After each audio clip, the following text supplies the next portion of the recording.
When the narcissist's dirty plan completely fails, this is the chaos that follows. When things do not go according to plan for a narcissist, and this happens far more often than they would ever admit, it sets off a chain reaction that reveals the core of their psychological structure. Narcissists live inside an illusion they have carefully constructed. An image of superiority, control, desirability, and indispensability. They never wanted you to see behind that curtain. They did not want you to know there was a mask, nor that beneath it existed profound emptiness, insecurity, and emotional incapacity. What they wanted was for you to believe they were extraordinary, irreplaceable, the center of gravity in your emotional universe. They wanted you to feel that your life could not function without them. From a psychological standpoint, this illusion is essential to their survival. Their false self, an inflated ego designed to protect a deeply wounded inner core, cannot tolerate exposure. When reality threatens that image, even in small ways, the narcissist experiences it as an existential injury. This is often where victims begin to question themselves. Why did I feel so bonded to this person in a way I never felt with anyone else? The answer is rarely love in the healthy sense. Most often, it is trauma bonding, a powerful psychological attachment formed through cycles of intermittent reinforcement. The narcissist alternates between intense validation and emotional withdrawal, between elevation and devastation. Neurochemically, this creates a loop of dopamine, cortisol, and adrenaline that mimics addiction. You were taken high, dropped low, pushed away, then pulled back just as you were about to break. This is not accidental. From a clinical perspective, this pattern destabilizes the victim's nervous system, making them increasingly focused on the narcissist as both the source of pain and the imagined source of relief. Whether you label this person a narcissist or simply toxic, the outcome is the same. You were manipulated, psychologically injured, and conditioned to remain attached to someone who was harming you. When the narcissist's plans fail, when admiration dries up, control slips, or external circumstances frustrate them, they must discharge the emotional chaos somewhere. They lack the capacity for emotional regulation, self-reflection, and accountability. Unlike psychologically healthy individuals, they cannot say, "I made a mistake," or "this didn't work out." Doing so would collapse their fragile self-image. Instead, they externalize blame. From a psychological lens, this is a defense mechanism known as projection and displacement. The rage, shame, frustration, and helplessness they cannot tolerate internally are dumped onto someone else. If you were emotionally invested, committed, empathetic, or dependent in any way, you became the safest container for their toxicity. They took it out on you because you were there, because you cared, and because you tried to help. Emotionally, the narcissist resembles a child who never developed the internal structures necessary for self-soothing and emotional maturity. Like a toddler overwhelmed by frustration, they throw tantrums. Only instead of crying on the floor, they lash out, demean, gaslight, or emotionally abandon. Developmentally, something stalled. Whether due to early trauma, neglect, or excessive indulgence is secondary. The critical issue is that emotional growth never occurred. What did develop, however, was a highly refined predatory awareness. Narcissists are often remarkably attuned to others' vulnerabilities. They instinctively sense who will overgive, who seeks approval, who fears abandonment, and who confuses endurance with loyalty. This is not emotional intelligence in the healthy sense. It is survival-based manipulation. Your role in their life was never about mutuality or love. It was functional. What mattered was what you could provide: attention, money, housing, emotional labor, admiration, status, sex, or endless listening. Narcissists relate to people as utilities rather than as whole human beings. Psychologically, others are not experienced as separate individuals with needs and feelings, but as pieces on a chessboard. When they can move those pieces, isolating one person from others, extracting resources from another, and rotating sources of supply, they experience a sense of omnipotence. This illusion of control temporarily soothes their inner emptiness. When one source fails, they simply look elsewhere, which is why the abusive cycle repeats endlessly. There is no loyalty, only availability. This cycle almost always begins with what is commonly called love bombing, though euphoric stage is a more accurate psychological description. Not everyone experiences this as love. Many experience it as exhilaration, intensity, and a sense of being seen in an extraordinary way. Euphoria lowers psychological defenses. When a person lacks strong internal boundaries or self-regulation skills, this emotional high becomes intoxicating. The nervous system becomes dysregulated, and discernment is replaced by longing. From the narcissist's perspective, this stage secures attachment. Once attachment is established, once their fangs, so to speak, are sunk in, the devaluation begins. Criticism replaces praise. Extraction replaces generosity. The relationship shifts from mutual engagement to slow psychological depletion. The vampire metaphor is particularly apt from a clinical perspective. The narcissist does not annihilate the victim outright. Instead, they drain them incrementally: energy, confidence, identity, hope. Each cycle leaves the victim weaker, more confused, and more desperate for the relief that only the narcissist briefly provides. This intermittent relief reinforces the bond, even as the victim is being hollowed out. Meanwhile, the narcissist remains fundamentally unchanged, repeating the same pattern with different people, convinced that the problem is never them. For the victim, healing begins with understanding this dynamic not as a personal failure, but as psychological entrapment. Awareness restores agency. Distance disrupts the trauma bond. Rebuilding emotional regulation, self-trust, and boundaries is essential, often with professional support. The narcissist may never grow, reflect, or change, but you can. And unlike them, your capacity for insight, accountability, and emotional depth is precisely what allows recovery, integration, and the creation of a life no longer organized around someone else's dysfunction. As the trance deepens, what is really happening beneath the metaphor becomes clearer through a psychological lens. When a person's emotional energy is steadily drained, their nervous system adapts to survive. The brain enters a dissociative, trance-like state, not because the victim is weak, but because chronic emotional threat forces the mind to conserve resources. This is the narcissistic fog so many survivors describe. Cognitively, it is a blend of trauma bonding, learned helplessness, and intermittent reinforcement. The narcissist benefits from this fog because a confused, depleted person is easier to control.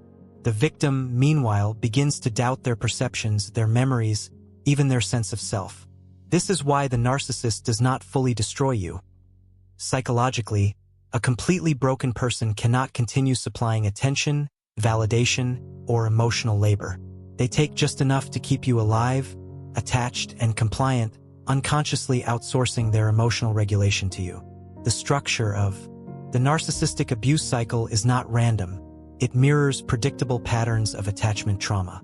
The euphoric stage activates hope, bonding hormones, and the belief that something extraordinary has finally been found.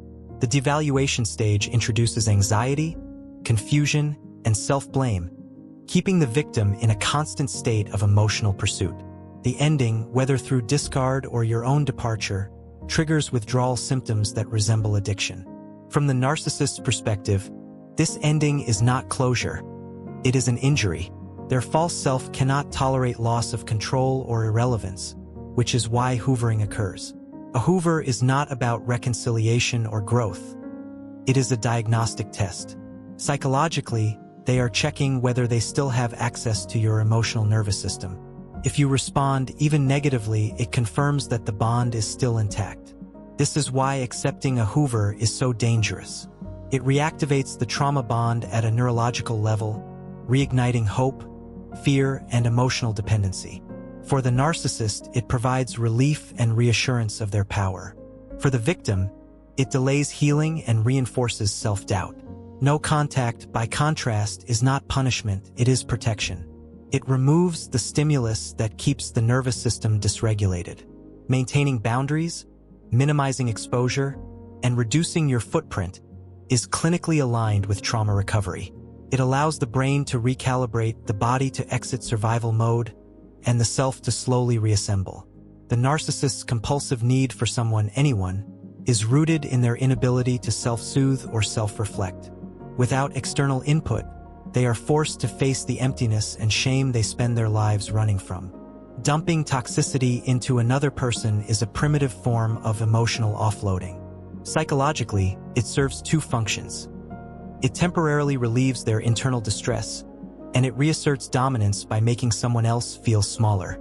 This behavior is intentional, repetitive, and deeply ingrained. It is not a misunderstanding or a bad day. It is a pattern shaped over a lifetime. The victim, on the receiving end, absorbs this toxicity until it manifests as anxiety, depression, hypervigilance, or physical symptoms. Clear signs that the body is carrying what the narcissist refuses to hold. Breaking the trauma bond fundamentally alters this dynamic. Each person who heals properly becomes inaccessible to this pattern. From a psychological standpoint, this is what narcissist-proof truly means. Not invulnerability, but awareness, boundaries, and nervous system regulation. When you trust your intuition, recognize red flags early, and no longer override discomfort to maintain connection, the narcissist loses their entry point. They cannot feed on clarity, self-respect, and emotional sovereignty. This transformation does not happen overnight.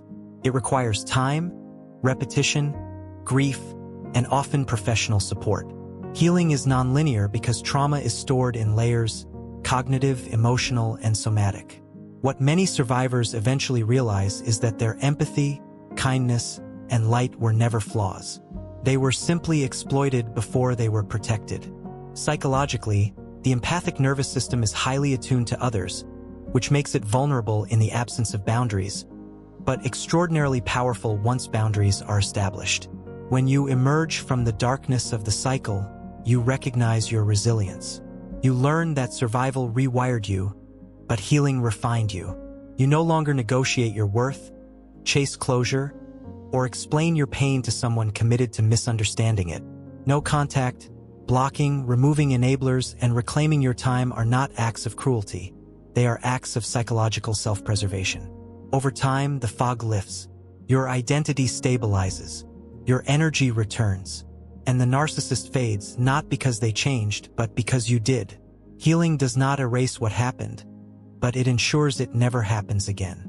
With each insight, each boundary, and each moment of self-trust, you step further out of their reach and deeper into a life governed by clarity, peace, and self-respect.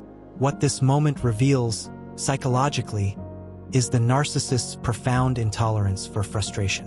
When life refuses to bend to their expectations, whether it is traffic on the freeway or a much deeper emotional disappointment, their nervous system reacts as though a personal attack has occurred.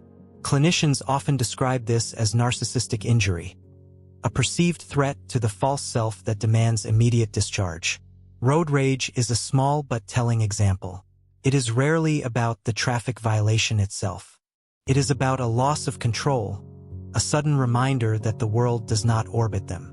Unable to process that frustration internally, the narcissist looks outward for a target. In intimate relationships, you were that target. The victim absorbs the rage that the narcissist cannot metabolize, leaving the narcissist temporarily relieved and the victim emotionally destabilized. Inside the relationship, this pattern becomes chronic. When things did not go their way, the punishments were precise and calculated. Silence designed to induce panic, stonewalling that erased your humanity, verbal assaults that chipped away at your self-concept, financial manipulation that created dependency, and the strategic withholding of intimacy to restore dominance. From a psychological perspective, these behaviors function as coercive control. They teach the victim, over time, that peace is earned through compliance. Each episode reinforces the narcissistic fog, a state where your nervous system stays hyper-alert, scanning for danger, trying to prevent the next explosion. The longer you stayed, the more normalized the abuse became, not because it was acceptable, but because your psyche adapted to survive. When healing begins, something critical shifts. The fog lifts, and with it goes your role as the narcissist's regulator. This is when the narcissist must urgently locate a replacement, not because you were interchangeable, but because you were essential to their emotional survival. The myth that they upgraded to someone younger, wealthier, or more impressive is part of the illusion they sell to the world and to themselves. Psychologically, however, the new supply is not stronger or better equipped. They are simply unaware. Anyone who moves close enough to a narcissist will eventually be subjected to the same extraction process. It is not personal, it is structural. Narcissism feeds on proximity. As you heal, your system recalibrates. Trauma-informed psychology shows that when chronic stress is removed, the body begins to repair itself. Sleep improves. Energy returns. Cognitive clarity sharpens. Relationships that were damaged during the abuse may become reparable, provided they are not contaminated by ongoing manipulation. New interests emerge because your mind is no longer consumed by survival. Creativity returns not because you gained something new, but because what was draining you is finally gone. Healing creates space, and space allows life to grow. Meanwhile, the narcissist remains locked in repetition.